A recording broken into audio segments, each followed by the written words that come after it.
buterevu buli omu jasizidde okubeera nga ate agoberera mbabuuzako mu ngeri y'enjawulo abeera Fahadi Pro UG era ngabeerawo nnyo okubeera nga ate mbatuusako amawulire nga bagatambula mu bitundu eby'eggwanga eby'enjawulo sako n'ebweru w'eggwanga yonna na vidiyo bw'oba ng'ogifunye otandika na kubeera nga ate ogindayikingirako likinga ate sharingirako abalala wansi mu kabokisi awo okirya n'obeera nga ate osulawo komenti yo ku biki by'ogenda okubeera nga ate olaba mu vidiyo ewatali kumala budde kamere nga ate mbatwala buterevu mu byembaleetedde kakati poliisi n'amagye byalabiddwako ku headquarters za NUP zonna waliwo headquarter yasookera ddala ey'Kamoocha era nga bwe baavaayo bakwata ekkubo ne babeera nga ate bagenda ne ku headquarter ey'Ekavule era ng'eno yonna kigambibwa mbu bayingidde ne babeera nga ate bamenyaamenya kyonna kye basanze mu office ne babeera nga ate bagenda nakyo amasimu computers ebintu eby'enjawulo files ez'enjawulo byonna abasobola okubeera nga ate bagenda nabyo munnange olwabituusiza ku poliisi ate ebintu tebyekyanze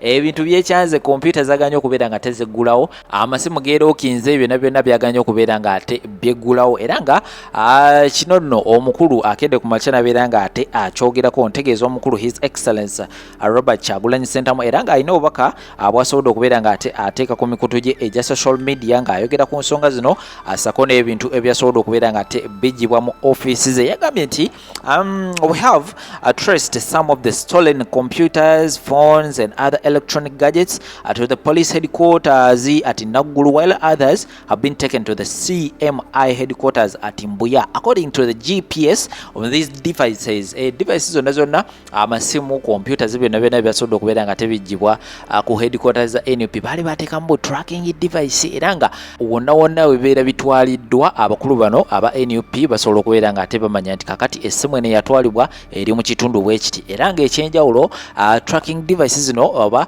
GPS zino zebasobola okubeera nga ate bateeka mu masimu gano ne kompyuta zino galikodinga n'amaloboozi okategera akantu ako buli kigenda mu maaso abakulu ba NUP abatudde ne babeera nga ate munnaye bakiwuliriza era ng'ebintu ebyo olwatuusiddwa gye byatwaliddwa abakulu ba NUP baactivatinze zi GPS zaabwe ne zi tracking device ne babeera nga ate bawuliriza biki ebigenda mu maaso side ezo yayongeddeko n'agamba nti there are also attempts to hack into some of these devices. Thankfully, our IT teams are doing their best to protect our data, except those that were found in hard copy. Bwati omukulu bwasobodde okubeera nga ate ayogera ku nsonga zino agambye nti byonna ebyatwaliddwa tewali kintu na kimu kibayinza kubeera nga ate bayingiramu olw'ensonga nti bintu ebyo biriko security y'amaanyi nnyo era nga birimu ne tracking devices so wonna we babitwaliddwa babeera basobola okubeera nga tebamanya ki ekigenda mu maaso side ezo mulimu obuuma obw'enjawulo era ng'obuuma obwo bulikodinga n'amaloboozi so abakulu babeera eri nga boogera ate eno ng'abakulu nabo bawuliriza biki ebigenda mu maaso side ezo naye ng'ebyo mbitadde ku mabbali waliwo olutalo olugenda mu maaso era ng'olutalo luno luli wakati wa omukyala amanyikiddwa nga Winnie Byanyima era nga ono ye mukyala wa Dr. Kiza Besigye Sako ne mutabani w'omukulembeze w'eggwanga lino Uganda omukulu amanyikiddwa nga General Muhoozi Kainerugaba era ng'obuzibu bwatandikiddewa omukyala Winnie Byanyima yabadde ku headquarters za NUP awo n'abaako ebyasobodde okubeera nga ate ayogera ku mutabani w'omukulembeze ng'agamba nti omuvubuka oyo oba omwami oyo munaamusaasira naye mbu ayinamuko akantu akatali katuufu yeetaaga okubeera nga ate atwalibwa mu ddwaliro abene nga ate afuna obujjanjabi ngenda okubeera nga ate nkuterawo vidiyo osobole okubeera nga ate owulira ebintu bino byatandikiddewa munnange ebigambo bino immediately olwagudde mu matu ag'omukulu Muhoozi Kainerugaba okubeera nga ate naye addukirawo wali ku mikutu gye egya social media n'abako obubaka bwe yasobodde okubeera nga ate awandiika eyo kamene kate mbikuyitiramuko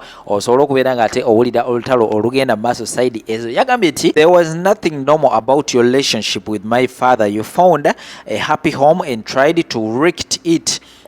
You were a disaster of a woman. You didn't leave. Mzee kicked you out of the house in December of 1986, dragged you to the car while you were crying, sent you to your parents. Watyo omukulu amanyikiddwa nga General Muhoozi Kainerugaba asobodde okubeera nga ate azaayo omuliro ew'omukyala Winnie Byanyima kamere nga ate mbikuddiza mu Luganda osobola okubeera nga ate omanya ki ekigenda mu maaso side ezo nkutegeezezza omukyala Winnie Byanyima yabadde wali ku headquarters za NUP nga bageza okubeera nga basabira omukulu Kano Dr. Kizza Besigye n'abaako ebigambo byasobola okubeera nga ate addiza omwami General Muhoozi Kainerugaba era ng'omukulu olwamugudde matu okubeera nga ate akola statements ekikabo ekiti nkutegeeza yagambye nti tewaliwo nnyo kyamaanyi kyaliwo wakati wo ne taata wange you found a happy home and tried to wicket it wasanga amaka amasanyufu n'ogezaho okubeera nga ate ogeeyingizaamu you a disaster of a woman you didn't live walemerawo n'ogezaho okubeera nga ate oteekawo akacyankalano Muzeeyi kicked you out of the house in December mu mwaka gwa 1886 Muzeeyi yakufulumya ennyumba ng'ogezaako okubeera nga ate osatula amaka ge dragged you to the car while you were crying and sent you to your parents yagera ku makya n'abeera nga ate akuyingiza emmotoka n'abeera nga ate akuvuga butereevu mpaka mu bazadde bo era ng'emmotoka wagirinnya ogenda okaaba kakati nno Winnie Byanyima naye teyakomya awo n'azzaayo omuliro yagambye nti ayiwe mwana yiwe yetware kondooza keeyo saidi zeeyo mu Banyankole I feel it's important to be clear. There is a more complex history between your father and I that we have both chosen to move past with much respect. However, if you continue to present a false narrative, I may need to provide hard evidence of the facts. I prefer to maintain our dignified approach. But that choice remains yours. I consider this matter to be closed. Omukyala Winnie Byanyima bw'ati bw'asobola okubeera nga ate azzaayo omuliro era nga agambye nti Muhoozi w'abanga tamwegendereza ayinza okubeera nga ate amaliriza ng'alina bwino bw'asobola okubeera nga ate asumulula era nga muwonize n'agamba nti taddangamu okubeera nga ate ayogera ku relationship ye oba ku byaliwo wakati we Sako n'omukulembeze w'eggwanga ntegeeza omukyala Winnie Byanyima Sako n'omukulembeze w'eggwanga omwami Yoweri Kaguta Museveni kakati era still ensonga ze zimu ezo nga tukyagendera ddala maaso n'olutalo olugenda maaso omukulu Muhoozi Kainerugaba yayongeddeko n'agamba nti by the way I may bring Besigye back to the General Court. It depends on how Besigye behaves, especially his extremely stupid ex-wife Winnie. If she even utters the name of my father or mother, Besigye will be back in General Court Martial. Wansi awo n'ayongerezako n'agamba nti if he is a man, let him die in his wife's knickers. Omukulu Muhoozi Kainerugaba akyeyongera ddala okubeera nga ate aweereza omukyala Winnie Byanyima messages ez'enjawulo nkugambye nti agambye if he is a man let him die in his wife's knickers ategeeza Besigye mbw agenda afiire mu mpale za mukyala we Winnie Byanyima. Kakati bw'avuddeeyo ageze butereevu ate n'abeera nga ate alumbagana omukulu His Excellency Robert Kyagulanyi Ssentamu era nga awandiisa obubaka wano n'agamba nti I entered Kabobi's office the other day only to find weed and condoms. The guy is an idiot.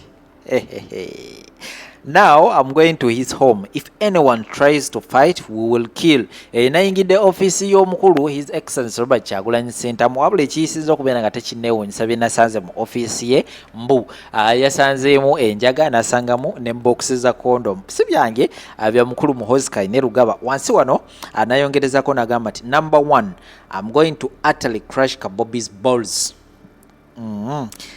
Tukyagenda maaso olutalo lukyagendera ddala maaso era kanyongera okubeera nga te nkuyitiramu kakati bw'avudde ku Bobi Wine era n'addayo omukyala Winnie Byanyima mukyala wa Kano Dr. Kizza Besigye wano wansi nayongezaako n'agamba nti Winnie fuck off. Adake olutalo lukyagendera ddala maaso era nga tuula kalira wansi wano asaze ate nabeera nga ate addayo ewa Kyagulanyi n'agamba nti from now on, if we find anyone wearing a NUP uniform, we will kill them. No questions. Era nga olutalo lukyagendera ddala maaso gwaliyo nga wandyetaaza okubeera nga ate olwerabirako ojja genda wali ku mukutu ogumanyikiddwa nga X byonna byonna ojja kubeera nga ate obisangayo naye nga nze nja kubeera nga ate kuterawo byonna byonna ebinaaba of course biguddewo so ngenda kubeera nga ate nkuterawo akatambi kano akavuddeko obuzibu ak'omukyala Winnie Byanyima bye yasobola okubeera nga ate ayogera ku mutabani w'omukulembeze omukulu omanyikiddwa nga General Muhoozi Kainerugaba n'abakugjeyo nane story endala zengenda okubeera nga ate nkuplayingira awo era still ku nsonga zimu eza NUP sako ne Kano Dr. Kizza Besigye sako n'omukyala amanyikiddwa nga Winnie Byanyima. Just wekumire bwekumizi wano subscribinga bw'obanga obadde tonakubeera nga ate otwegattako ka notification bell oba akade kakooneko kajja kubeera nga tekako alert nga buli nabandese video ojja kubeera nga te ofuna notification kakati akagudde side ezeno agigano komaona mawulire amalabanji nyo tembaawo ebifaananyi bifulumye bitya ebyo bifulumye bitya okulaga location gye mwatutte ebintu ebyo ey'emu eyo backup mugira bulungi nnyo eyo backup mwetoolodde ne muyita ne mutambula mwavudde ku national platform ne mutambula ne mugenda ne mwetooloola nga mubuzaabuza ne mugenda ne ku Bombolodi ne mwetooloola ne mugenda ennagu ne mwetooloola ne mubaliza nga mbitadde mwagala kati nze mbabuuza ebintu bye mwatutte mwadde mubimanyi obuzito bwabyo. 1 tewali kye mugenda kufuna mu kompyuta ze mwatutte kubanga temumanyi saava ntuufu weeri. Saava eri mutwe gwe kujonga mututte omutwe gwe mba temututte mutwe gwe saava temulina mugenda kujja data wa bintu ebyo. 1 kyebadde banoonyamu ekituufu kirimu ekiti banoonya data akwata kuba main funders era balowooza tebasobola omufunamu ezo kompyuta. Museveni badde okimanyi nti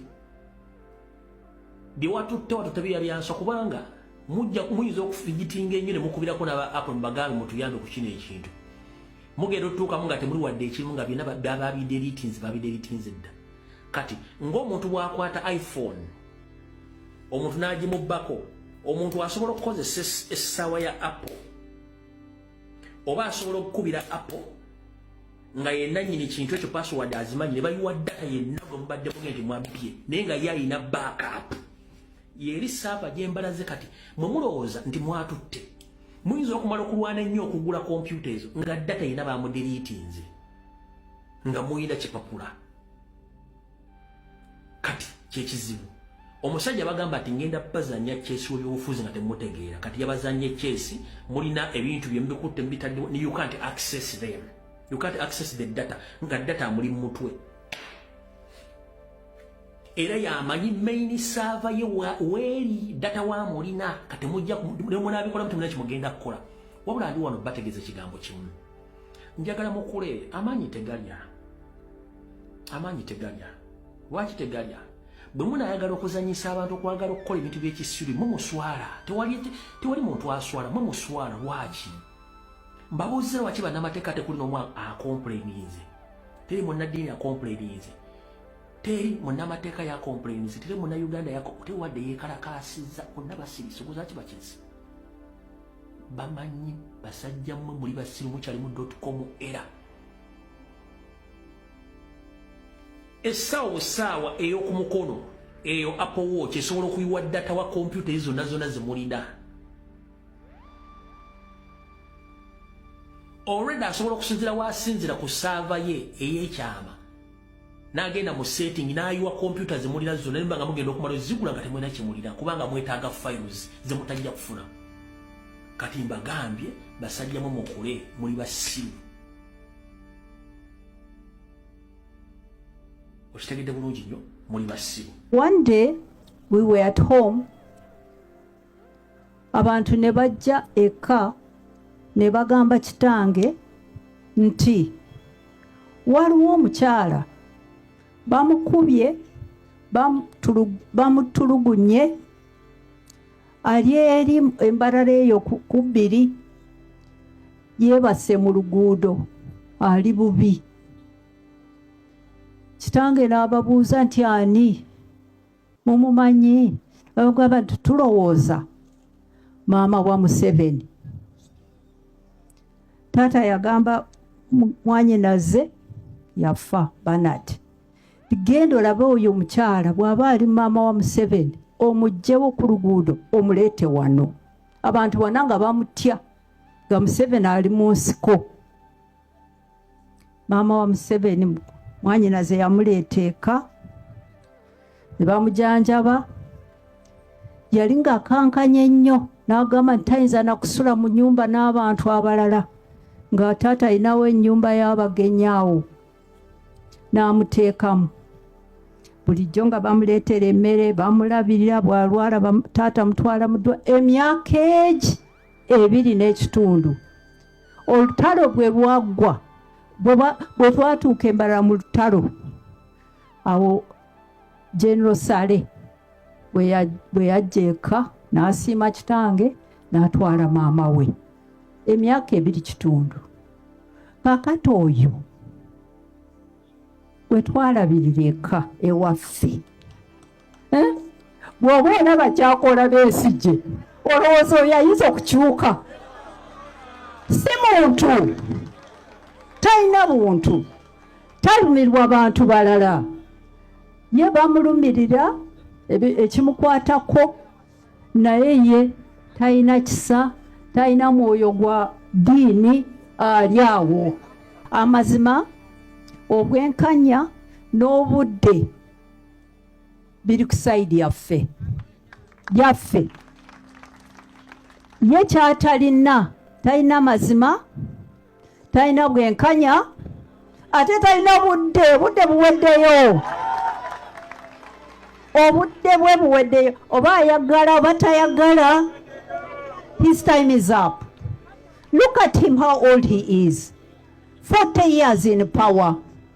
Before that he was also a total leader in the bush. Amaze emyaka yonna nga mufuzi ng'alya akooye omulaba yenna talina maanyi. He is isolated. Ekyo baba kigamba batya ali yekka omanyi kubanga yafuuka dictator nakyemalira kakati abantu bonna bamutya so ye ali yekka tamanyi kigenda mu maaso ali awo ali isolated. Ekyokubiri he is paranoid oba ekyo nkigambe ntya nalukoolo ayina kaki nti akasunguira nalukola vunula musajja wakasunguyira ebimunyiiza biba tebiriimu n'akatono ennyo kamunyiiza ali awa ayina n'akatengo kyekyo kyennyini ayina akatengo kyekyo ekyo kyakubiri. Ekyokusatu wano mukiwulirize kino he is more ruthless than ever. Mutemu nnyo kati ekyo mukitegeere temukitya ate temukitya naye ekyo kituufu. Edda nabasanga eyo mu nsiko oyo General ng'ali mu nsiko ne Museveni ne Kano Besigye naye edda ng'akyatyamu katono naye kati ali desperate ali ruthless atta nava wano nga atusiba nga tugenda mukomera nga kansolo kwaga agendayo n'ateekayo epapula ne batugjayo bansiba nange naye nga tanasiba bantu myaka 5-6 nga babula kakati watuuse ali ruthless. So nze mbabuulidde byange sijja kutya namwe temutya newankubadde nti ali ruthless. Abavubuka mutuyambe abavubuka mwe mutukulembera mugende mu maaso naffe weetuli.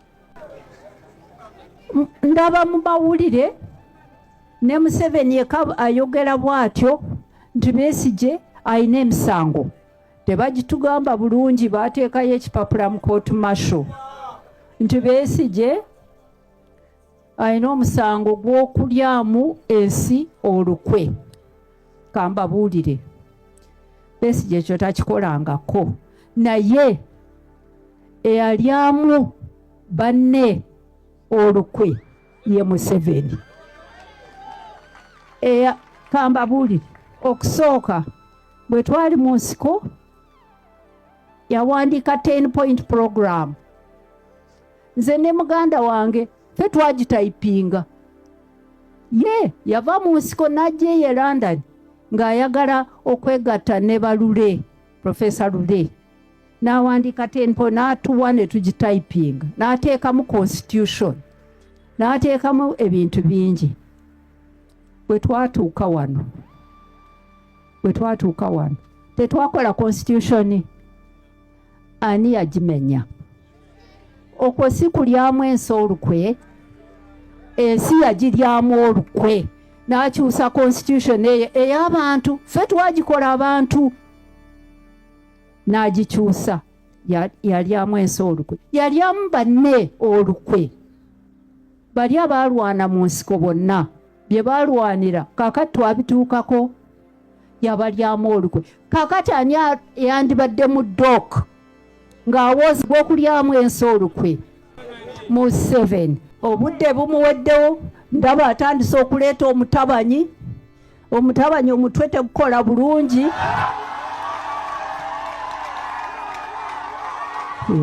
Sirimbye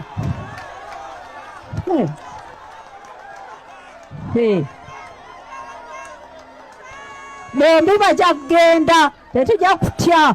Abalungi abatuwuliriza era abatulaba, olunaku olwaleero tukyaddeko ewa Sheikh Ashraf Dembe. Sebo nsanyusa okubalaba. Amannya agange ye Sheikh Ashraf Dembe akola ku bizibu by'enjawulo. Omuntu singa aba alina ebirwadde musomereddwa, tunywa amazzi ga lukuya nga bw'obadde ogalaba, tugenda abantu ku kyoto ne twokya emizimu emibi egibabaamu n'okulomba edduwa. Abantu singa abeera ng'ali wano atuuse, nsobola okumulombera edduwa, ne waba atatuuse nga mpadde amannya ge naye ng'ali wala. Naneetaaze enamba yange yeeno eri 0701763711. Nammwe bannyinaffe abali ebweru, oyagala okuba nti oyagala okulombera ku dduwa ng'olina ebizibu, viza zibuze, amaka gakolongotana, sente zikola zimpita mu ngalo, ojja kumpeereza ekifaananyi kyo n'amannya go, ebyo byokka bijja kummala, nja kukulombera edduwa, ojja kutereera. Olunaku olusembayo mu mwezi mba n'edduwa ey'awamu ffenna n'abalwadde bange abakadde n'abapya. Salaamu alaikum warahmatullahi wabarakatuh.